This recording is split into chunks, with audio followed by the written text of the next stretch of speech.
Hello, everybody. I'm really thrilled to see you again for another version of Textile Talks. Textile Talks is put on by several different organizations: Studio Art Quilt Associates, Surface Design Association, the International Quilt Museum, the Quilt Alliance, and the San Jose Museum of Quilts and Textiles. And we take it in turn to bring different presenters to you to show you different aspects of the textile art field. Today, Studio Art Quilt Associates, or SAQA, is responsible for the programming, and we are delighted to bring you Tamara Kostianovsky and her amazing fiber sculpture. I want to just take a minute to tell you about Studio Art Quilt Associates. We are a membership organization with over 4,200 artists in countries around the world who are interested in making art out of fiber and thread. And we put on conferences, we publish journals, we do a lot of educational programming for our members through webinars, an annual seminar, through our conferences, and through our online networking. We have many, many regions who have local meetings where members get together in person. But most of our programming is available through your computer, so you can join from anywhere in the world. And we invite you to consider becoming a member at SAQA.com. So today, I'm really excited because I have been a huge fan of Tamara Kostianovsky's work since I was introduced to it during the pandemic when she was interviewed by Caroline Kipp. And that was one of a series of interviews that Caroline Kipp did of artists working in the textile arts field. And I was really struck by the drama of what Tamara does with fabric, and particularly, and this is a catalog of her work, which is available for sale, her series that mimics the look of slabs of meat, but it's completely made of fabric. And that shock of seeing those slabs of meat and then realizing that she was using that image to say something important about politics and about the social condition was really striking. I was in the process of putting together the book that I'm writing about birds in fiber art. And when I discovered that she also, let me get that right in there, has done amazing pieces of art that are about birds, I contacted her and said, would she be willing to have some of her work be in the book? And she generously agreed. And then when we were planning the lineup for Textile Talks, I said, oh, I know who we have to have come on the show, and that's Tamara Kostianovsky. So this is her a catalog of one exhibition of her work. It's called Rapacious Beauty, and it shows a lot of the pieces that you're going to be seeing today, but you'll get to know even more about them because she's going to talk about how her series of work developed over time, how it relates to her family, and how it relates to where she now lives in New York. So Tamara, take it away. Hi, Martha. Thank you so much for such a nice introduction. And thank you to SAQA for this really important invitation. I'm excited to talk to all of you about my work. So perhaps I should start by sharing my screen. And I'm going to go in chronological order,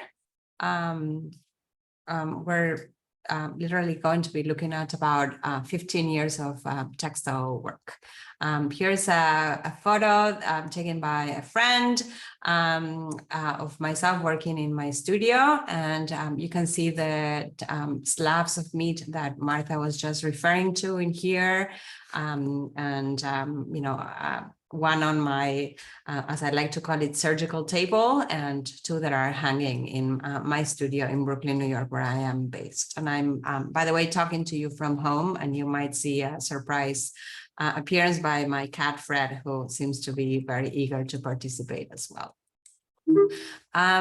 Sorry, before I show you that, I had to make a disclaimer saying that the first two images show actual photos of the open cut body. So those of you who are sensitive to that type of imagery, I suggest that you look away for about like 3 minutes. And the reason why I include these photographs that are actually quite visceral is because my father was a surgeon, and I grew up in a household, and I'm going to move on to the first image now, so please close your eyes.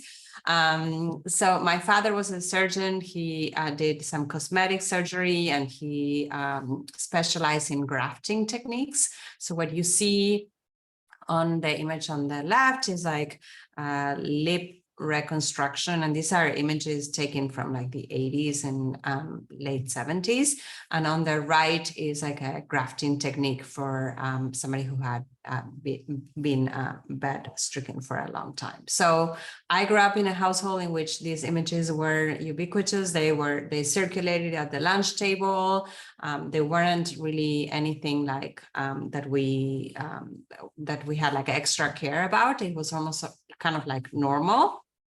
And this also coincided with the fact that I grew up in Buenos Aires, Argentina, and I hope that you know that we are very famous and proud of our meat, our cattle in particular, because it's raised in a very flat land with very organic grass, and images of half cows like on the, or half slabs of meat on the shoulders of men are, you know, really dominant in like the landscape of like every town and city in Argentina.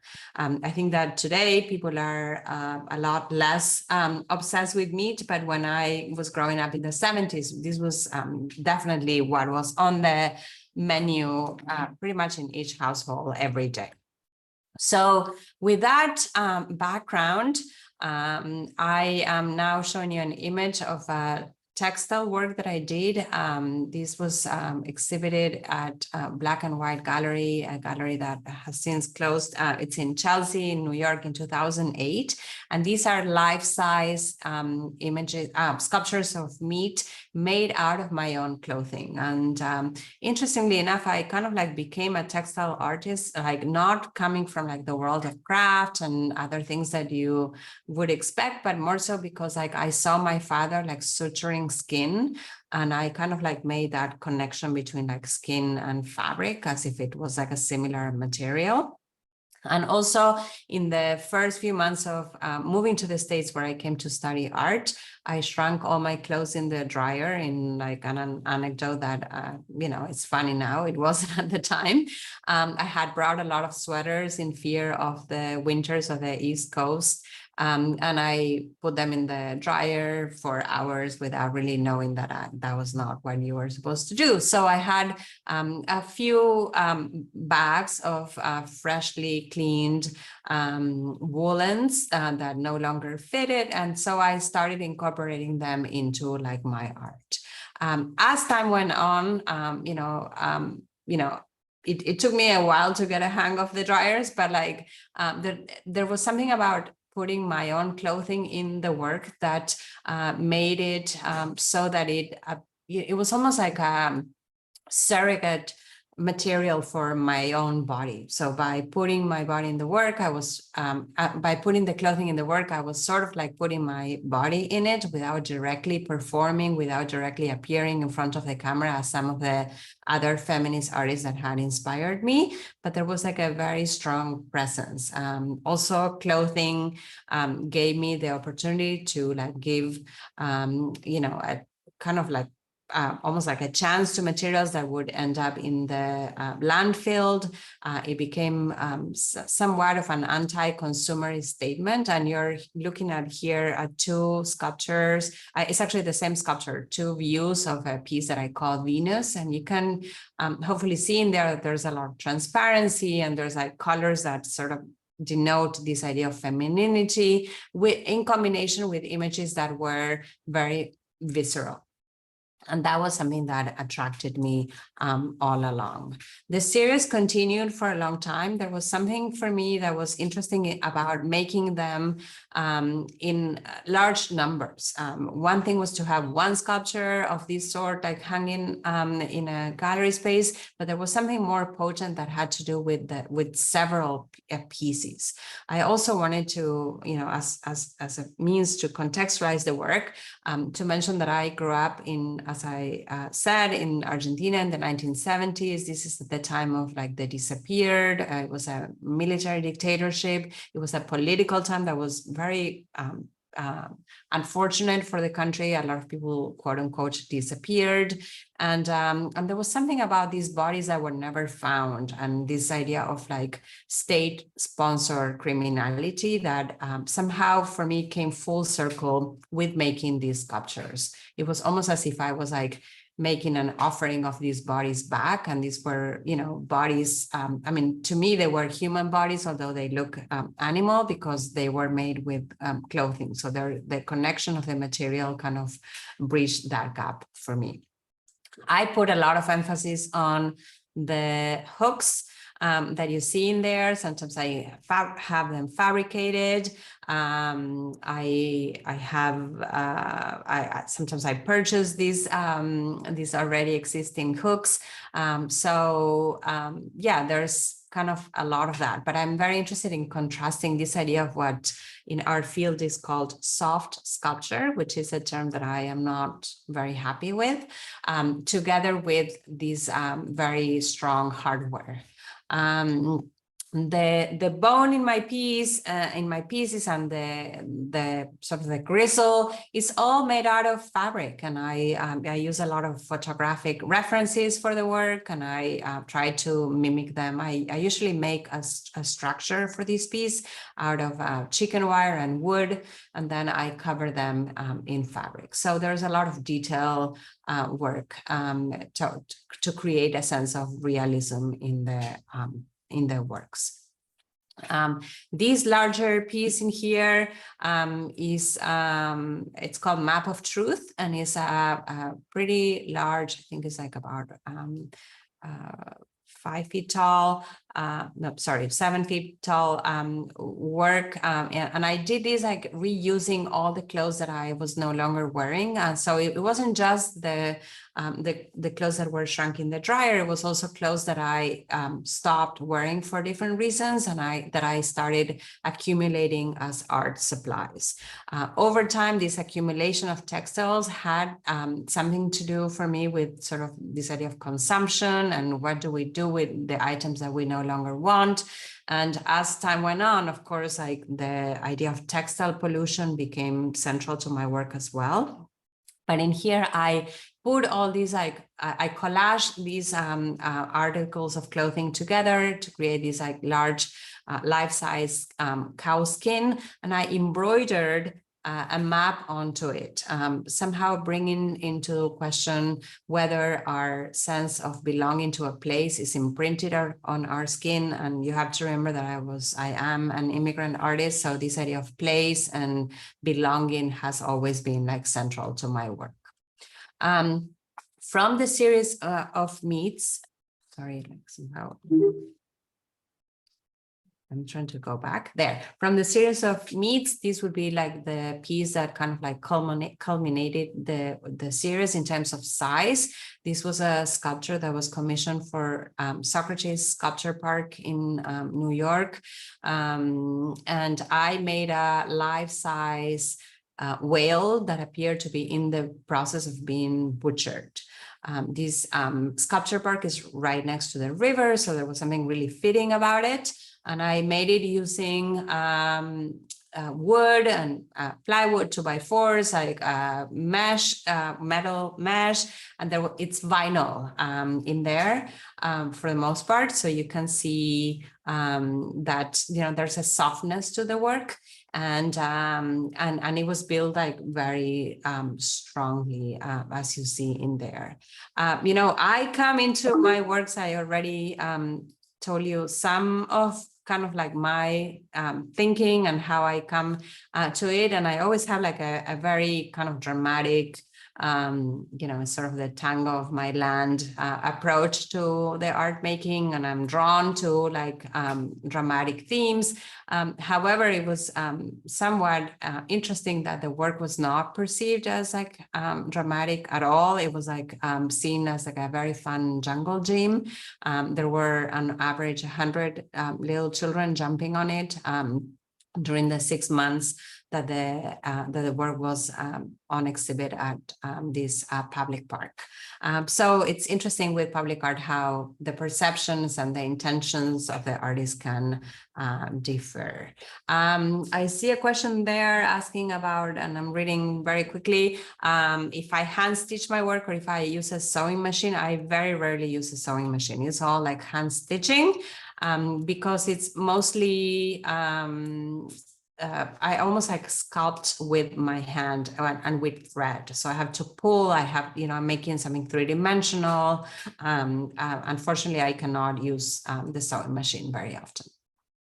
So after the whale, a friend suggested if I would, why didn't I look into birds? And I went online and I purchased some feathers, which I thought I would look into replicating in fabric. And to my surprise, what you're seeing on this image is what arrived in the mail. I either accidentally hit the dark web or I was very distracted as I was shopping here, but like an actual pheasant, a freshly killed pheasant was mailed to me.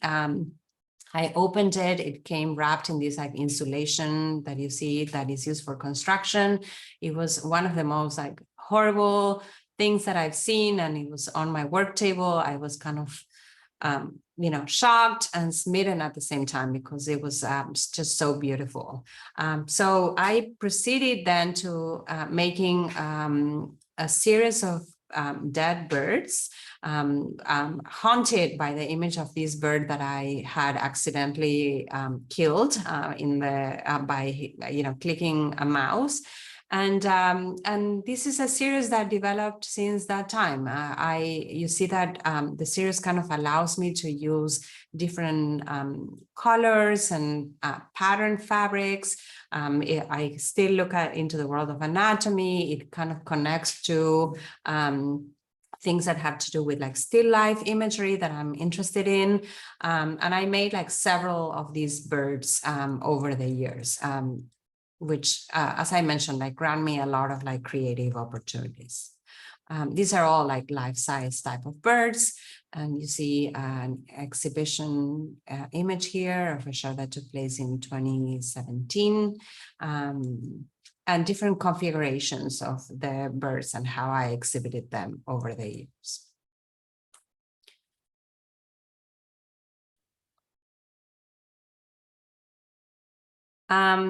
Soon after that, I had an invitation to participate in a program at Wave Hill, which is a botanic garden here in New York, that invites artists to use their exhibition spaces as artist studio during the winter, at a time in which attendance to the garden is very low. This invitation coincided with the death of my father, who, as I already mentioned, had been like a central figure in my art making and in my life. And I proposed to Wave Hill to create a series of tree stumps using my father's clothing as the main material. And you can see it here in the blue sweater and in the corduroy pants that are now acting as bark of the tree in here. So it was kind of like an homage to my father. It was a way of keeping him alive. It was a way of processing his death and keeping him present in my physical space. So the series kind of grew quite a bit as well. And, you know, you can see some of like the corduroy pants that were like his signature item of clothing, which dates him quite a bit, but if you can imagine. And there was something in these trees that they were like almost like the carcasses that I had been interested in all along, but these were carcasses with no blood. So there was a new palette that kind of opened up for me. This is a recent work. I'm definitely running low on my dad's pens by now. But you know, the series kind of continued for a while, and there was something also in using the colors of like human anatomy in the inside of the tree. So if you look at these sculptures, they all have kind of this inside outside idea. And again, with that, I feel that I reference my father's practice and these images of like surgeries and the inside of the body that have been central for my creative research. This is a piece that is inspired by a specimen at Wave Hill that is called Redwood. It's a beautiful tree and luckily is not cut in this manner, but I imagine it as if it was being cut during my time in my residency. You see here a photo of my studio. One of them, like my studio, kind of migrates quite a bit, unfortunately. Sculptors in New York, we always struggle with space and finding the right one. But you see here the heavy texture of these works and how I like use like strips of fabric that I glue, sometimes with hot glue, sometimes I find a way of stitching, but onto a structure that is made out of wood. You see me at work here in with my assistant in space. It's very tactile, very visceral work. And now we're kind of like entering like a more recent body of work in which I am working with like native birds of the Americas, and I'm inserting them into wallpaper designs that were of European origin. So the series came about as I started researching the material culture of colonial America. And of course, I live in New York. I'm from Latin America. Most of my friends and colleagues are like either from the Caribbean or from Latin America as well. So this idea of colonial practices and like colonial discourses is something that's very much in the discussion of our social sphere. So in studying these like colonial wallpapers, what I've noticed was that the European companies had sent European artists to sketch the landscape of the Americas, especially the tropical landscapes of the Americas, and they used those designs for the creation of beautiful landscapes and wallpaper designs. However, they had missed the inclusion of the native birds. They actually replaced them with birds from Southeast Asia, peacocks, and birds from other really exotic lands. So what I wanted to do with this series is to like reinsert the native birds of the Americas into the wallpapers, almost as is reclaiming this land. And you see that the birds are actually three-dimensional and they're like reposed over these like very ornate backgrounds. You see some example in here. I make the beaks of the birds using acrylic nails that I cover in resin. I stitch. I do use a sewing machine to make the feathers of these birds in particular, and you can see that they are like stitched together and make like a line, and then I cut them one by one. Yeah, you see, you know, once again, that I can combine like the feather work that I was really interested in with the more ornate design that is like two-dimensional. Sorry, like, again, this is another example. So I'm sorry, I'm seeing some questions here. I absolutely consider myself an intuitive artist. Yes, after like a few works of each series, I can plan a little bit, but for the most part, I come into the work with almost like an intuitive vision of what I want to do, and not very much of like a very like rational plan. I pay a price for that, in having to correct errors, and things take longer. And yes, the bird sculptures are stitched onto the background, and they are also stapled onto the background, and the background is made out of plywood.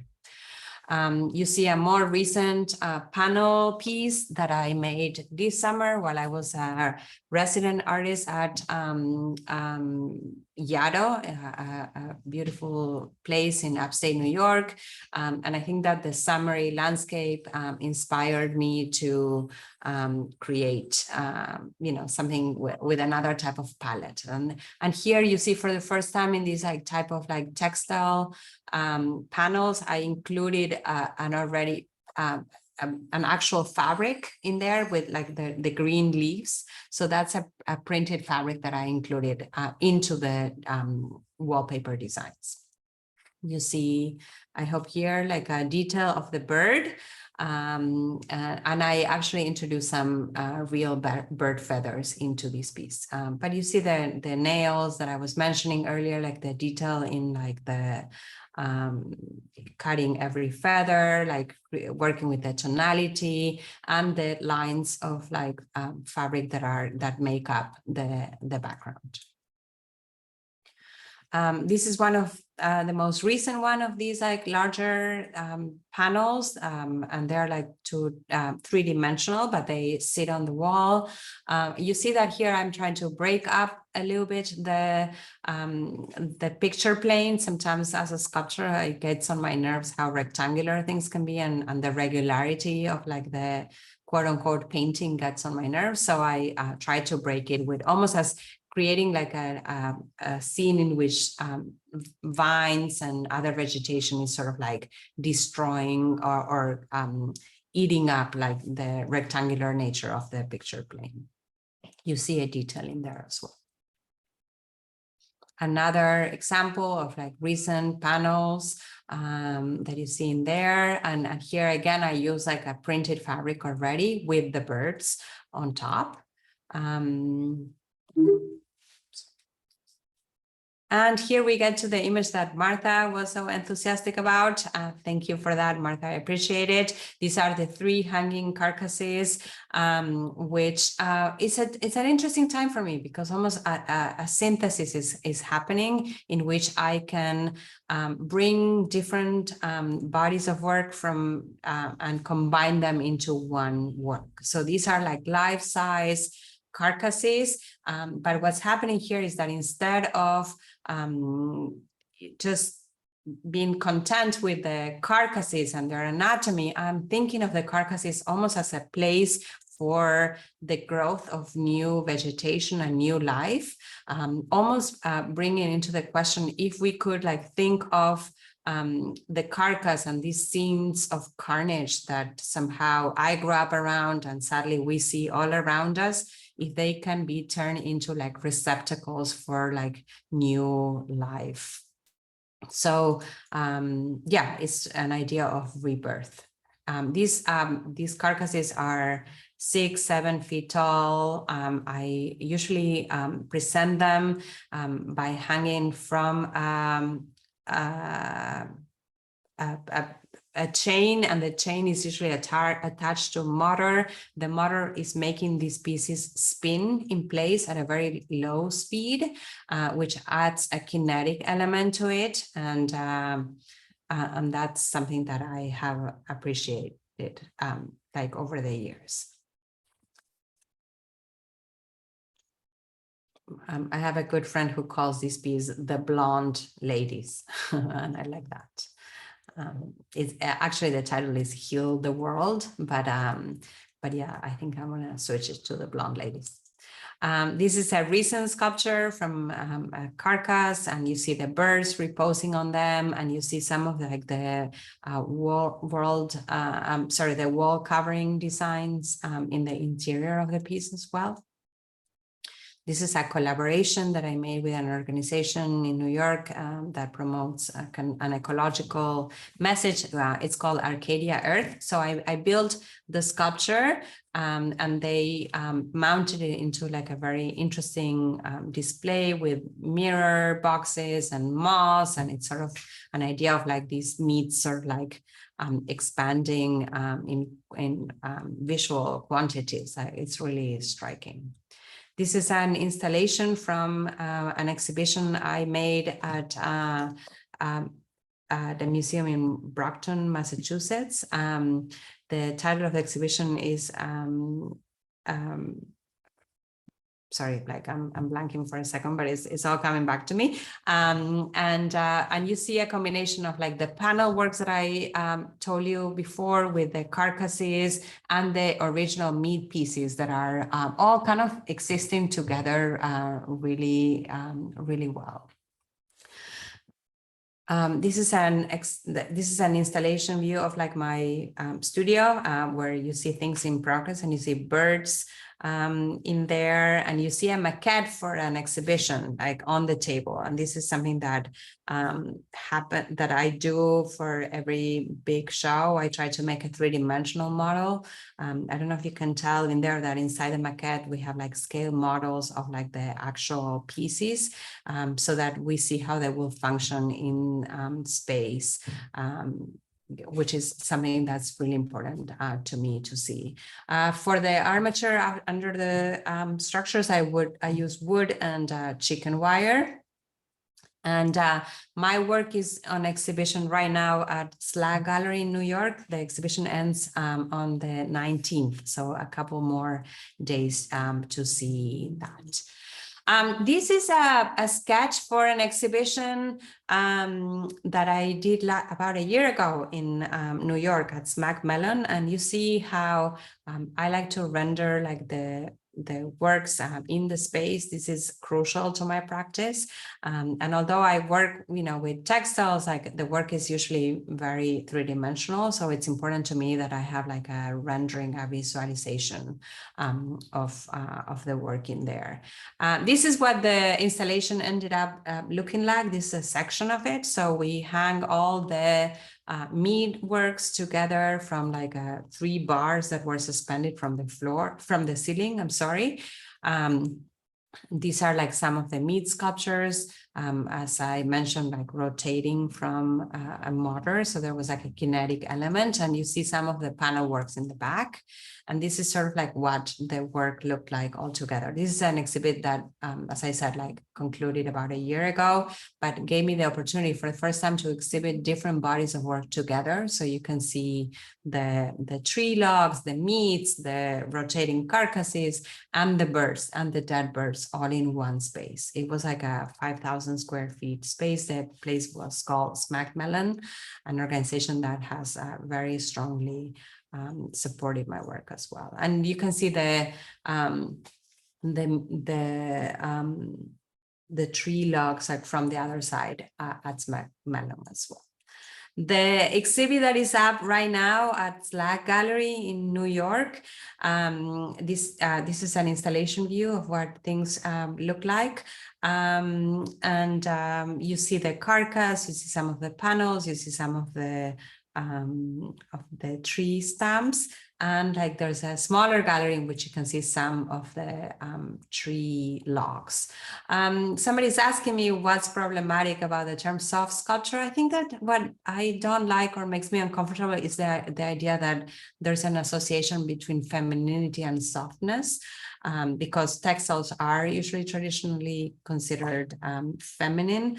I don't see anything soft in the sculpture that I make. The works are like strong in their actual consistency. As I mentioned, they have like a very sturdy structure made out of wood that I build myself, or sometimes I have assistants who support me in that.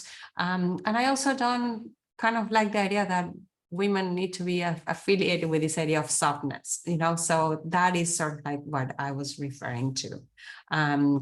Although there's like very beautiful soft sculpture out there that I really enjoy. It's just in particular referring to myself. And I think that was my last slide. Oh, thank you.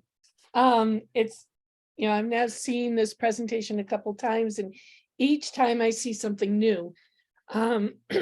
Somebody posted in the chat, Sharon Novielli. She said, your explanation of rebirth within destruction changed my whole appreciation and view of your magnificent vision. And I think that that is a very good summation of being able to take the time to not only have that visceral reaction to seeing a slab of meat or to seeing the insides of the animals, but to see how rebirth is part of what you're doing artistically. I think I've got several questions from the audience and then from myself. One is, how do you make the bird's feet look so realistic? Spending a lot of hours on them. That's the answer number one. And also I look at a lot of images. I print photos. I for the nails, I use the acrylic nails for the that I cover in resin, and I kind of like build them up to like imitate like the shape of like the bird's feet. And I use galvanized wire that I model, and like a little bit of batting. I'm sure it's a material that's very familiar to everybody here. So it's really sculpting, it's sculpting with these kinds of materiality. Mm-hmm. I think it's interesting that your beaks and feet are extremely realistic. The overall shape of the bird is very recognizable, but then where your imagination lets loose is in the colors of the plumage. Absolutely. Yeah. Mm-hmm. Somebody just posted, I wish my grandfather, the butcher, was still alive to see this. He would be mesmerized. But going back to those first sculptures of the butchered meat, did your wardrobe only have clothing in those colors, or was that just a happy accident? For the most part. I mean, okay. I rarely have anything that's blue. I had a lot of skin tones. These are colors that I'm naturally attracted to. Okay. So they were like part of my wardrobe. And again, yes, you would think that this girl had a lot of clothing, and I did. So I'm not going to make any excuses, but also if you think about it, I only use the clothing on the outer layer of the sculpture. So it kind of lasted me a long, like several pieces, right? And also when I say clothing, I would also include linens and like some like, blankets and like old towels, so I think that the palette kind of like helped me with that. Mm-hmm. And are you still using your own clothing in the sculpture, or this more thrift store clothing now? No, it's still mine, and it's my son's, and some friends donate clothing on a regular basis. And like, yeah, I can't. I saw that somebody wrote something about storage, and like, yeah, storage is like a challenge. And also the storage of the art supplies, of the clothing that I'm going to use eventually. These are items that are bulky. So this is why I'm always like moving studios and looking for like an extra couple square feet, to store that. Yeah, but it continues to be my clothing, which tells you, not so much about my shopping habits. Like, it's not that I'm like a huge shopper, like really I'm not. It's more so like, what do we do with clothing that we don't wear anymore? Like I have a child who grows significantly, and then what do you do with all those clothes that like that are like not in great shape, and you can't pass down to people, and then like I really don't want them to end up in the landfill. So like there's something about repurposing these items. And you touched on the idea of like rebirth. I think that for me, like working with the idea of the wound in the era of climate change, kind of like brought me to like a more ecological like arena. Mm-hmm. Sort of something that happened from working in the United States in the 21st century. Mm-hmm. One of the things that strikes me every time I read about or listen to you talk about your work is how much it refers back to family. So certainly the first series looking at the meat carcasses, you relate very strongly to your father's profession as a reconstructive surgeon. The tree series is an homage to him and his using his clothing to give it new life. And I don't know if you make this connection, but I make a connection that to the new series where the vines and the birds are re-entering the carcasses as being connected to the fact that you in your life had a child. And so I see that as growth in your family being reflected in your art. I don't know if you would say that that's what's going on. That's beautiful. Thank you for that interpretation. Thank you. Yes, absolutely. And I also feel that is that personal aspect to the work, and also that I, as I mentioned, I feel that I'm working within this like arena of like environmental artists and like artists that are working with this concern in mind. And I want to kind of provide like an optimistic or somewhat like positive like image to like a way out of like this idea of carnage to the environment and the wounds that we inflict onto the landscape by creating something that that visualizes the representation of like new life growing out of this like damage that we've made. So it's yeah, exactly. And watching your work through time, it seems to me that in the end, you really don't like working two-dimensionally. That it started there with wanting to comment on colonialism through the use of New World foliage in European wallpaper, but it very well, in the course of this presentation, rapidly became more and more three-dimensional, and now it's popped off the wall again. Do you feel a real pull towards three-dimensional sculpture? Absolutely. Yes, definitely. And I suffer from that with storage issues, and like it's much easier to work in a two-dimensional way. But yes, there's something about like the body and the tactility and like the three-dimensionality and almost like making something quote unquote real, right? That is very attractive to me. Whereas I think that the world of painting and two-dimensionality exists within the realm of representation, which is like a whole world on its own right. And I am a big lover of painting in general, and I use it as a source of inspiration. But yes, I do have that pull to like make the works like more three-dimensional. Mm-hmm. Yeah. Somebody asked while you were doing your presentation whether the background of the wallpaper pieces was in fact painted, and my understanding is that they're almost all just very thin strips of cloth that you glued down next to each other to create the background. So the question is, why? Why do you want that repetition of line rather than just painting, which would take a lot less time? The real reason is I don't know how to paint, but also like I like the idea, and I say that almost as a joke, but like I think the idea of painting with fabric, so and this almost with these thin strips of fabric that you noted, I am create almost like, I think of them as brush strokes, like they have like a texture. So I'm painting with this material in a way. Again, I am like salvaging a lot more of this fabric from the landfill by like actually putting more volume. And I know that my gesture is like a tiny drop in the ocean, like, compared to like the amount of waste there is in the world with clothing.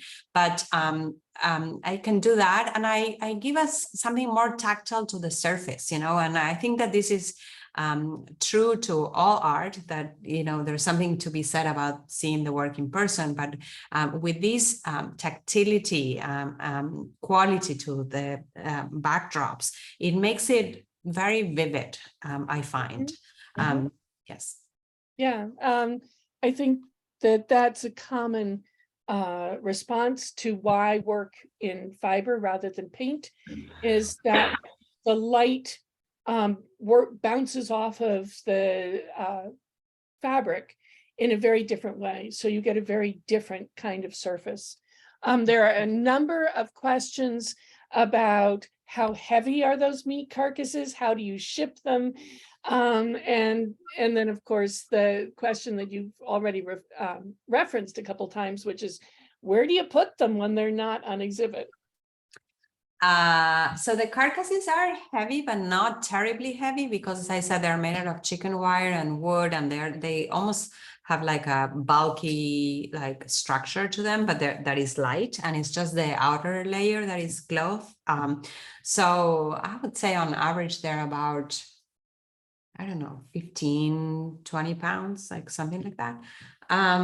They travel in crates, like sculptures, wooden crates. And I store some of them in my studio. For the most part, like I have a space where that is just for storage here in New York. And in the best months, they are, you know, in exhibitions, like, and not with me. Because because as many as possible, right? Yeah, because when all the kids are at home, like it's hard to get anything done, right? Like it's a lot of like material in there. I have 2 more questions. One is, what do you call yourself? So the person who asked the question said, I struggle with whether to call myself a sculptor or a textile artist. So when you are approaching a gallery, how do you define yourself? I consider myself a sculptor. And when people ask what type, I say I work with fabrics, and, you know, so, but I think that 3-dimensionality comes first for me. So as we were just discussing, like I wouldn't, I cannot think of anything in 2D. So if I wasn't working with fabric, I would be working, I don't know, with another material that would make it seem like 3-dimensional. So yeah, I think of myself, and I guess maybe as an artist, like before all of that, right? And yeah. Sure. All right, one more practical question. How does it work working with an assistant? Well, it's fantastic when you have help in the studio. You know, my work is very tedious. The life of an artist is like very lonely for the most part, or for me it is hard in that realm, and having an assistant there means that they you know, you give a certain degree of directions, and you also have the company and the feedback of like another person. So for the most part, like I would have like assistants that do very specific things. So I have not a very large group of people that work for me. I would say that there's 3 different people, and one specializes in like carpentry, one specializes in birds, and one specializes in backgrounds. And I've trained them to do like these things, like, so this is so I work with them for like on projects, but for the most part I do this work like on my own. You know, so I would have like these assistants coming at a time in which there's like a lot of demand, or like a commission or something like very specific. But you know, I usually like to like have a steady practice in which I'm like working all the time, and that's me being alone with music. And what's next? I have a very busy year ahead of me. I am preparing for 2 solo exhibitions in February that are opening at the same, pretty much at the same time. One in Ogden, Utah, and one at the Denver Botanic Gardens. It's, you know, it happened that the exhibition at Denver will show the 2-dimensional, or well, quasi 2-dimensional like wallpapers with the birds and the tree stumps, and the show at Denver will have like the meats, so it's almost like they're like going to different places. And yeah, so we're doing that, and that's kind of like the majority of like what I'm working towards. And there's another show in 2023 in September at a museum in Naples, Florida, at the Baker Museum. And these are 3 solo exhibitions for next year, and that's kind of a lot of work to be made. There's a quick question from somebody in the Denver area. What are the dates? The dates for Denver are February 25 to June 17. All right. And if you are in New York, that's where Tamara's show is up right now. And you've got 1 more week to get in and see it in person. Right. But please do follow her on Instagram, check out her website, get a copy of one of the catalogs of her work so that you can really study it in detail. And Tamara, thank you so much for joining us today and telling us about your work. It's really been a treat. Thank you for being such a great moderator. It's been a pleasure talking to you, and thank you for all these like really important and like smart questions as well from the audience. Oh, well, thank you.